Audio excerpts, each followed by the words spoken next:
Thank you for tuning in to All Things Real Estate. Once again, here are your hosts, Brad Avergon and Gary Kelley. Welcome back to the second half of All Things Real Estate. I'm Gary Kelley with Castaneda Realty Group, and I'm joined by Brad Avergon of Fairway Independent Mortgage. We can be heard, by the way, on the internet, and you can follow us at movewithgary.com, or we actually have a podcast now. It's the you go out and you look for All Things Real Estate podcast, and we're on some of the bigger platforms like Apple, and it's basically the same content. But if you're walking around and want to listen to us, have Brad and I can join you for your gym activities. You can do that now. There you go. So, Brad, we were talking about living in your basement.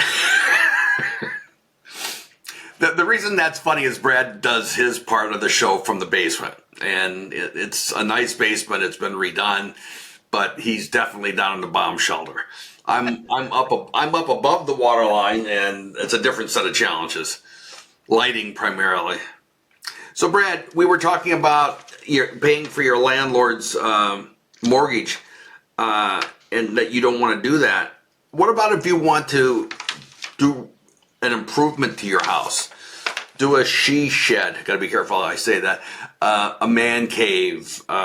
She shed, yeah. Do any of that stuff. Well, I think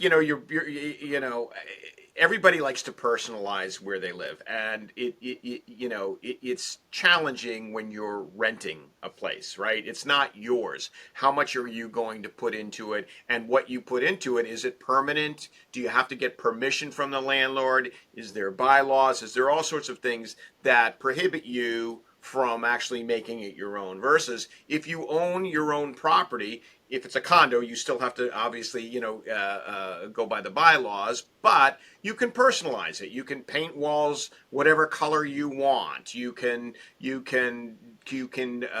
sometimes you can do little build outs or change a bathroom or change fixtures. These are things you wouldn't do normally if you were renting a place. But if you own it, you can upgrade it. And every dollar, hopefully every dollar, or most dollars, I shouldn't say every, that you put in, hopefully you're going to get back, right? If you upgrade your kitchen and you do a nice job, when somebody comes in, if you do decide to sell it, you're going to get that money back. Versus if you do that to a landlord's home, that's the landlord. You can't take that with you if you upgrade the kitchen, right? So that's money you put in their pocket. So I think that's nice to be able to personalize it and make it look makes it more comfortable for you to live in. Yep, it really does. I think that I see that a lot with people when they come in to rent an apartment. They say, "Can I paint the walls?" Well, most of the time, the landlord doesn't want to have you painting the walls. Landlord doesn't want to have to repaint the wall when you leave is the issue. And you may not be Picasso. It may not be something that appeals to everyone. So that's always an issue. What do you think about real estate as an investment? I mean, I think that basically real estate goes up over time. We kind of addressed this in the first half of the show. And I think you have an opportunity, right? At some point, I shouldn't say most, but many people want to own real estate. Hopefully our listeners, right? That's why they're listening to our show. They want to own real estate. And they have an opportunity. The sooner they get into that market, the more they can ride it up. Now, I'm not proposing that we're going to see like a 20% increase like we saw over the last couple of years when things were crazy. But if you look at your investments, think of real estate as just an investment. And if you can make a good 4 to 5% on an investment, that's considered a pretty decent return. Historically, when I'm looking at real estate and trying to analyze for folks what they're going to make over time, I'm using a rate of return of between 4 to 6%. And if you look at historically even more than that and actually go back to the real figures, I think the figure last year, Gary, was close to 7% in our area that we saw. So that's a great return on an investment. So if you put money in, just like whether you put it in a bond or a stock, and in this case real estate, and you make 7%, that's a great return. And I think that's why you want to get in and get that return for a longer period of time. And as they always say, past performance is not indicative of the future. This is true. This is true. You'll get us sued here, Brad. All That right. is, One of the big bugaboos with real estate right now is the interest rate. yeah. The interest rates were, uh, I'm going to say, artificially low. The broker in Castanetti likes to say, I've got 2.75 for my interest rate. I'm never going to move. Now she bought a new house, and so she probably isn't incented to move in the short term. But having said that, people are like they're so convinced that they shouldn't do anything with that rate so low. And my response is, I don't think we're ever going to see rates that low again. No. That was during a crisis, and the government artificially stimulated things to get people to do things, and they were, in my opinion, they were successful doing that. But I would also argue that the mortgage companies, without that kind of assistance, they weren't making money back at that time. And you can't have a bunch of companies that are in business and not making money and expect them to succeed over time. So I think that that's a big bugaboo. So I think the interest rates are going to stay higher. And right now, we're kissing 7%. What are your thoughts about that, Brad? So it's a great point, Gary. It's probably one I get asked about most of all. Is this a good time to buy? Interest rates are high. What should I do? And my answer is, first of all, I'm glad you put it in perspective, which is number one, when rates were at 2.75, 3%, that was an unreal situation based on an environmental climatic occurrence, okay? The Fed was worried, the government was worried about the entire economy shutting down. So they gave it a jolt. They put the paddles on the economy and they hit it. And they hit it then by lowering interest rates and by buying mortgage-backed securities, which even drove the price lower, okay? So that needed to keep the economy going, and it worked. Conversely, we've gotten with rates, rates have gone up. They're higher. Do we expect that rates may fall? Yes, they may fall over the next couple of years once we get this inflationary trend under control, which is what we're watching right now, what the Fed is watching right now. But the thing is, once that happens, I think, honestly, you're going to start to see the floodgates open. And for those folks that were around during when rates were low and people were bidding on properties, they were sometimes coming in and bidding $100,000 or $200,000 over asking price, waiving important things like inspections, home inspections, waiving mortgage contingency, things that are dangerous to consumers. That is not a healthy economy, okay? Rates never should have been that low without that environmental stimulus going on. They should have been around 4.5% to 5.5%. That would have been a normal market. We're higher than that right now.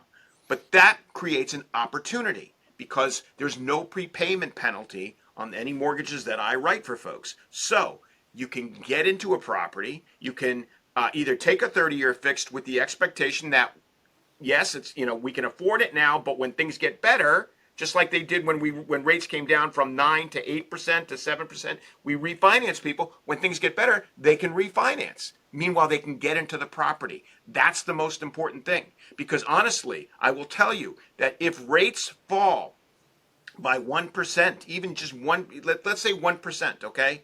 I promise you, I can tell, the price that people will pay because of the amount of people that will flock into the market will far exceed any 1% savings that they might have made by waiting for that lower rate. So it's better to go in when rates are high and plan on refinancing. The other option is they can go for an adjustable rate mortgage. I have Well, 7-year that's what I was going to ask you about. If someone says to you, I just can't deal with the payment that I've got, Yeah. or that you're proposing. Yeah. How do you deal with that? Because I do think that there are products that will help with, I'm going to say, adjusting the payment. And I'm not, yes, adjustable rate mortgage is one strategy, but there are a number of things that a guy like you can do, a number of levers you can pull to help with the payment. Exactly. I mean, the thing about adjustable rate mortgages, I want to make that clear for listeners too, is adjustable rate mortgages, the way they work, in my opinion, effectively is you keep that mortgage. It's a 30-year mortgage, but the interest rate is fixed, and the one I'm thinking of is fixed for a period of time. And in my case, the one I'm thinking of is fixed for 7 years.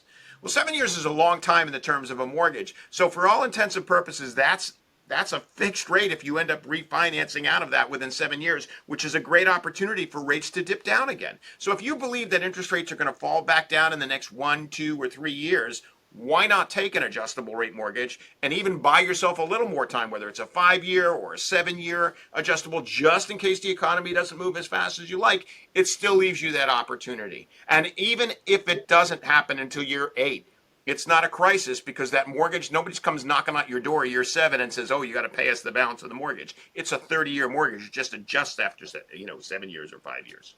Yeah, when I first bought a house, I was at an 18% mortgage rate. That's just what it was back then, and we were stupid. We didn't know any better. And so that's what we paid. But every year, as it turned out, at the time, the adjustment was to our favor. Every year, our payment went down.